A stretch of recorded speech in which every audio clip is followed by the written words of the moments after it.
Saudações, pessoal, muito obrigado por vocês estarem assistindo o vídeo. Agradeço a vocês pela paciência e pela atenção. E eu estou continuando, quero fazer uma série de vídeos que abordam defeitos em... O primeiro vídeo que eu fiz foi sobre erros comuns em desktops. Todos os erros que eu abordei em desktop que acontecem também podem acontecer no notebook. Então, recomendo que você veja também o vídeo anterior. Eu vou deixar aqui na descrição desse vídeo, esse anterior que fala sobre defeitos em desktop. E todos eles se aplicam também no notebook, esses erros aí, as soluções também que eu tinha colocado lá. Só que o notebook ele tem algumas particularidades que o desktop não tem. Por exemplo, o notebook, o teclado dele, ele é embutido no computador. O notebook possui tela. No caso do desktop, ele usa monitor, não usa uma tela. O notebook tem bateria, coisa também que o desktop não tem. E o notebook também tem uma entrada de conector de carga, né, que é o DC Jack, que o desktop não tem. O desktop trabalha com cabo de força e a fonte é interna. O notebook é a fonte externa. Então, mas em essência, o notebook e o computador eles têm as mesmas características e têm os mesmos componentes. Claro que distribuídos de formas diferentes e claro que algumas coisas têm as suas particularidades, mas em essência os defeitos que acontecem em desktop que eu mencionei no vídeo anterior também acontecem em notebooks. Então esse seria mais uma continuação desse vídeo. Então vamos dar sequência a esse vídeo e vamos continuar. Então além daqueles que eu já mencionei, também tem esses que podem acontecer com desktop. Então vamos lá, um notebook, perdão. Notebook e netbook, ultrabook também, que no final, no fundo, eles têm a mesma essência, né? O que muda talvez seja as especificações técnicas, né? Como memória RAM, como processador, como tamanho de HD ou ausência de HD em alguns casos, e também a espessura dele física, né? Tipo, o Ultrabook ele tende a ser mais slim, ou seja, mais fino, seja mais fácil de ser transportado, né? Assim como também a qualidade da tela geralmente é superior da do notebook também em alguns casos. Mas esse não é o enfoque do nosso vídeo. Vamos abordar sobre os defeitos e desculpe pela redundância. Vamos lá. O que acontece muito em notebook é o problema de derramamento de líquido no teclado do notebook. Não só no teclado, mas na tela e no notebook em si. Acontece muitos casos de pessoas que trabalham com eventos, né, com festas, dos mais diversos portes que a gente possa imaginar. Eles levem geralmente o notebook, por ele ser um aparelho portátil, né, um dispositivo móvel, eles levem para próximo de lugares que tenham piscina, lugares geralmente que acontecem pessoas estarem consumindo bebidas, e aí por causa de um descuido, por causa de desatenção, por outras razões, acaba acontecendo de líquidos caírem sobre o teclado do notebook. Não só sobre o teclado, às vezes a quantidade é muito grande e ela se infiltra pelo teclado e chega até a placa principal do computador e acaba causando alguns danos, né? Então, nesses casos, a gente pode verificar, perguntar, né, a pessoa se o notebook estava ligado no momento da coisa, se ele estava ligado na bateria ou se ele estava ligado também na, na fonte de alimentação, para a gente poder mensurar os danos, né, digamos assim. Então, o primeiro caso acontece bastante, até mesmo acontece em casos de pessoas que têm crianças pequenas, de derramamento de líquido, né? Então, cabe perguntar qual foi o tipo de líquido, né? Se foi um refrigerante, porque o refrigerante ele é corrosivo. Então, se foi água do mar, se foi na praia, né, digamos assim, se foi água em temperatura muito alta, né, água gelada, porque cada tipo de líquido ele vai provocar uma reação na placa e no teclado.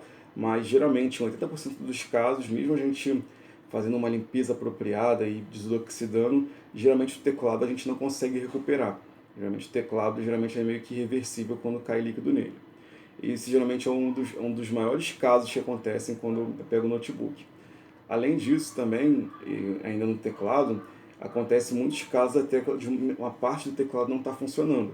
Acontece de algumas partes, por exemplo, a primeira fileira de teclas, né, do Q, W, outras dessas teclas não estarem funcionando e as de baixo estarem funcionando. Então acontece isso, bastante casos disso daí, como também acontece caso das teclas se soltarem também. Então, o caso de algumas teclas não estarem funcionando, a gente pode investigar a conexão do cabo flat do teclado com o conector que fica na placa do notebook, verificar se ela está conectada corretamente, se não tem sujeira, se não tem oxidação. E a gente pode fazer uma limpeza desses contatos do cabo flat com uma borracha escolar e e também limpar com pincel de antistático e também estar jogando um spray limpa contato ou álcool isopropílico no local para poder estar verificando se assim o contato fica melhor e volta a funcionar.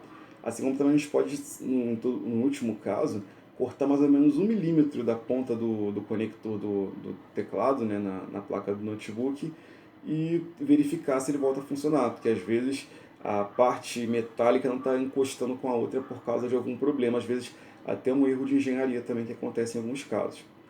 E no caso também das teclas estarem faltando ou as teclas estarem quebradas, a gente pode verificar se o trapézio, que é a parte que fixa a haste das teclas do notebook, se elas estão íntegras, e a gente ter um teclado sucata para poder remover aquela tecla de um outro e colocar naquele mesmo lugar. Então é um caso que eu pego bastante também em notebooks que é teclas faltando ou o teclado não está funcionando. O próximo caso, que também acontece bastante, é o caso do encaixe do notebook, aquele encaixe do carregador, chamado DC Jack. O caso dele estar com mau contato ou ele está quebrado. Você coloca ali o pino, o conector ali do carregador, e acontece às vezes do pino do carregador que tem um LED, né, na fonte, ou aquele LED se apagar quando você coloca, ou acontece você colocar ali e ele não carregar o aparelho, ou simplesmente o notebook não está ligando mais por causa dele não estar recebendo mais carga porque o DC Jack está com problema. Ou acontece mesmo de quebra mesmo dele, daquele pino que fica no meio que recebe a alimentação dele está quebrado. Então acontece bastante e nesses casos a gente teria que substituir o DC Jack. É um procedimento que a gente faz ou com ferro de solda ou com estação de retrabalho, e é um procedimento que requer uma técnica, assim, digamos, mais apurada, né? Nossa mesmo, né? Então, é um defeito que acontece com bastante recorrência, é esse do DC Jack está quebrado. O próximo caso é a tela estar trincada ou a tela estar quebrada. Acontece bastante por quedas do notebook no chão, acontece às vezes por a pessoa esquecer algum objeto em cima do teclado do notebook e quando fecha a tampa, aquela tampa, esse objeto que ele esqueceu, ele acaba trincando ou quebrando a tela. Acontece também casos de mancha na tela do notebook. Acontece também dele estar trincado. Trincado seria uma rachadura na parte de fora, e o quebrado seria realmente ele já está com várias listras ou está escuro naquela parte em que houve a quebra. Então, nesses casos da tela estar quebrada ou trincada, a gente não tem muita opção, a gente teria mesmo que substituir a tela. Ou o caso também da tela, às vezes a tela não está acendendo. Tem um caso que eu falei no tópico anterior do desktop, que é o caso da imagem dele não da tela. Só que esse caso que eu estou dizendo agora, dele não da imagem, né, no monitor, é o caso do notebook que a tela não acende. Então a gente pode investigar se é um problema na tela, se é algum componente que está queimado na parte de trás ali da tela, do circuito do backlight do notebook, ou a gente pode verificar também se é o cabo flat, se ele está correto, se ele está funcionando, e também podemos verificar se é a conexão na placa. Pode ser que haja solda fria no contato ali que a gente encaixa o cabo flat na placa do notebook, e a gente pode estar verificando também, ou algum componente controlador ali desse circuito do backlight, ou circuito DDL do notebook, se tem algum problema ali que está impedindo que a tela acenda. E também podemos ver se não é a tela que está com algum tipo de problema, que a gente já havia falado anteriormente. Outro caso que acontece bastante, é que também se encaixa ao segundo que eu havia falado, é o computador não carrega.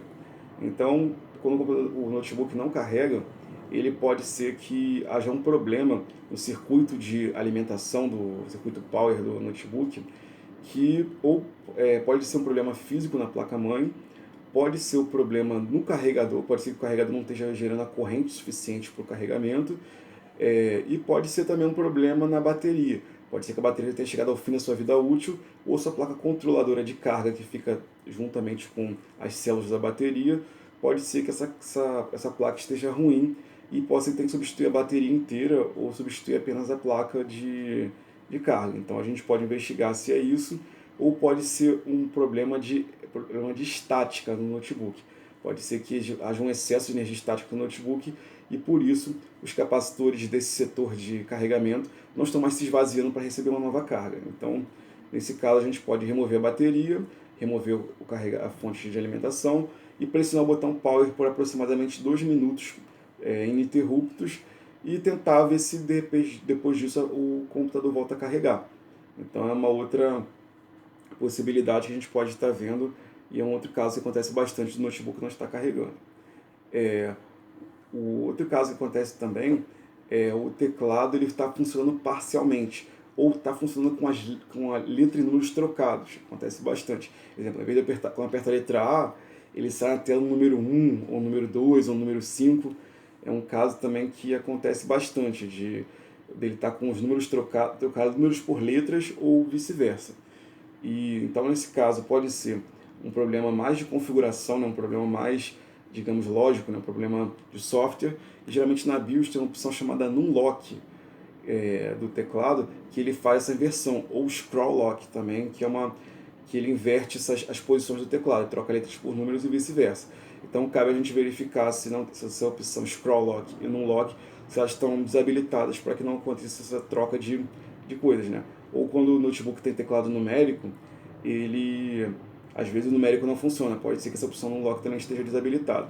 Então é uma correção mais de software, uma correção física nesse caso. Entradas USBs quebradas, acontece bastante. A pessoa às vezes colocou um pendrive, um HD externo, ou qualquer dispositivo USB ali naquela ponta, ali naquela entrada, e às vezes puxou com muita violência, ou alguém passou e tropeçou naquele local, ou quebrou por algum motivo. Então esse caso acontece bastante da entrada USB estar quebrada. Nesse caso a gente não tem outra opção a não ser substituir a entrada USB. Seria um processo de soldagem, né? A gente usaria o ferro de solda ou a estação de retrabalho para poder substituir essa entrada USB. Então o caso acontece bastante. Moldura e dobradiça quebrada. A dobradiça do notebook é aquela parte que a gente abre e fecha o aparelho, né? Digamos, ele é assim. Então quando você abre e fecha, tem um mecanismo ali, né? Que ele é responsável por isso. Às vezes, acontece muito com a linha Acer, ou Acer, né, o nome, que é um erro de engenharia, que essa região, né, dessa junta que faz esse movimento de abrir e fechar, é uma junta que tem muita pressão. Então, às vezes, a moldura, a parte plástica, né, a parte de fora do notebook, ela não aguenta com o tempo a pressão que é muito grande ali naquela região e acaba arrancando as coroas, que são a base dos parafusos que prendem ela na parte plástica. E aí elas se rompem, e aí acontece que o notebook ele fica a parte plástica separada da parte metálica, né, da dobradiça, e aí fica solta, a tela fica solta do restante do corpo do notebook, né, da carcaça. Então o problema acontece bastante, e nesse caso a gente teria que substituir a parte plástica do notebook, né, substituir o que a gente chama de moldura. A gente teria que substituir a moldura, que é o que fica a parte plástica em torno da tela. A gente teria que substituir ela, ou fazer um processo de cola, ou com uma cola B7000, ou com resina odontológica, que é o mais utilizado e o mais seguro, é o que mais a gente pode fazer. Até porque também uma moldura nova para o notebook geralmente é um custo bem elevado e às vezes o cliente não quer pagar. Então é mais viável às vezes você utilizar a resina odontológica ou utilizar cola chamada B7, ou usar a cola 763 ou outras colas assim do tipo da Tecbond. Outro caso também que acontece com certa frequência também é o notebook não liga. Aí no caso do notebook não ligar, a gente pode verificar se é a fonte, né, o carregador do notebook, se ele tem algum problema, a gente pode testar com outras fontes. A gente também pode verificar se ele sem a bateria, se ele liga. E no último caso a gente pode abrir o notebook e verificar se é o DC Jack, que a gente tinha falado anteriormente, ou se é algum problema de curto na placa ou algum outro problema que não está deixando o notebook ligar, que já é de maneira interna. Outro caso muito recorrente é o superaquecimento. O notebook esquenta demais. Então, às vezes a pessoa está com ele no colo, em outro lugar, e percebe que ele está esquentando demais. Então, nesse caso, a gente deve verificar se as saídas de ar do notebook se elas estão obstruídas, até porque o espaço interno do notebook é muito pequeno. Então, como ele é um espaço muito compacto, né, muito pequeno, as saídas de ar entupidas, ou no caso, o mau funcionamento do cooler, ou o mau funcionamento ou a pasta térmica endurecida, ou sujeira mesmo nas saídas de ar do notebook, eles podem verificar se eles estão com algum problema, algum problema, e podemos fazer, através de uma limpeza, desobstruir essas saídas de ar do notebook. A gente pode também desobstruir o dissipador de calor também, que às vezes pode estar com bastante poeira, se for o caso, ou também verificar se o eixo do cooler está lubrificado, ou verificar também se o cooler está corretamente ligado, se tem alguma coisa, ou se for o caso de ser um thermal pad ou alguma coisa do tipo em cima do chipset, a gente pode verificar esse tipo de coisa e pode também trocar a pasta térmica de uma pasta térmica branca, que é mais popular, por uma pasta térmica que contenha prata na sua composição, que vai ajudar melhor na dissipação do calor e vai facilitar esse nosso problema aí de dissipação. Assim como a gente também pode utilizar uma base cooler, né, digamos assim, para poder estar ajudando a resfriar esse calor. Eles têm vários modelos no mercado e não é um custo tão elevado. E também a gente pode colocar também debaixo do notebook algumas borrachas para poder elevar ele e ele não ficar tipo assim, totalmente diretamente, né, no plano, né, digamos assim, e com a saída de ar obstruída por conta disso daí. Outro caso também que acontece é um problema com o Wi-Fi do notebook. Às vezes ele não conecta o Wi-Fi, ou às vezes ele não habilita a opção de Wi-Fi, ou às vezes o Wi-Fi não funciona por algum motivo, às vezes ele não encontra nenhum tipo de rede ou alguma coisa do tipo. Então pode ser desde um problema na placa física de rede do notebook, pode ser que as antenas do notebook estejam desconectadas ou estejam rompidas. Isso também pode acontecer se na BIOS essa opção do Wi-Fi estiver desabilitada. Pode ser uma configuração do driver, ou também pode ser que nas teclas de atalho, se for um teclado multimídia do notebook, através da tecla FN, em alguns notebooks variam, né, o Wi-Fi às vezes fica na F12 ou F3, pode ser que sejam desabilitadas por ali, e tem notebooks que tem um botão físico de ativamento e desativamento do Wi-Fi do notebook. Então, a gente pode investigar por essas linhas esse problema do Wi-Fi. Outra coisa que também que acontece bastante é a entrada P2 do notebook. P2 é a entrada de áudio do notebook, né? seja de fone de ouvido ou de microfone, ela está quebrada ou ela não está funcionando. Então, ou ela pode estar muito larga também. Então, nesse caso dela estar muito larga, a gente teria que substituir num processo de soldagem, né? A gente, com ferro de solda ou estação de retrabalho, substituir esse conector P2. Ou pode ser que se quebrou algum fone, alguma coisa lá dentro, também a gente teria que substituir da mesma forma, ou a gente remover através com uma pinça, tirar o resíduo do negócio, o resíduo que fica dentro desse conector P2, e ver se não houve nenhuma avaria interna, né? Ver se não tem nenhum problema. Então, ou também verificar o driver de áudio se está instalado corretamente, ou verificar se ele está habilitado na instalação do computador na tela da BIOS. E o último caso que eu queria abordar com vocês hoje seria a carcaça variada, a carcaça quebrada, seja a parte de baixo, ou uma tampa, ou alguma coisa, ou a tampa do CD-ROM, o DVD-ROM, acontece muito deles virem quebrados. Então, há casos que dá para a gente fazer a colagem, até com a cola Tech Bond 793, ou uma outra cola especial, e tem casos que a gente realmente tem que substituir, ainda mais se for quebra de dobradiças, a gente pode tentar colar, mas o mais correto seria a gente substituir. Então acontece bastante de notebook também vir com a carcaça variada, ou arranhada, ou quebrada, algumas coisas. E para nossa correção, ou a gente pode optar pela colagem, ou a gente pode optar pela substituição. Então, por hora, por alto, esses são os defeitos mais comuns, né? Não esquecendo de a gente ver os anteriores de desktop também que se aplicam ao notebook. E qualquer coisa deixa aí nos comentários, aí, alguma coisa assim, se vocês precisarem também, ou através dos grupos de WhatsApp. Eu agradeço vocês pela paciência e pela atenção de todos vocês. E até uma próxima aula. Fiquem com Deus e até a próxima. Um grande abraço.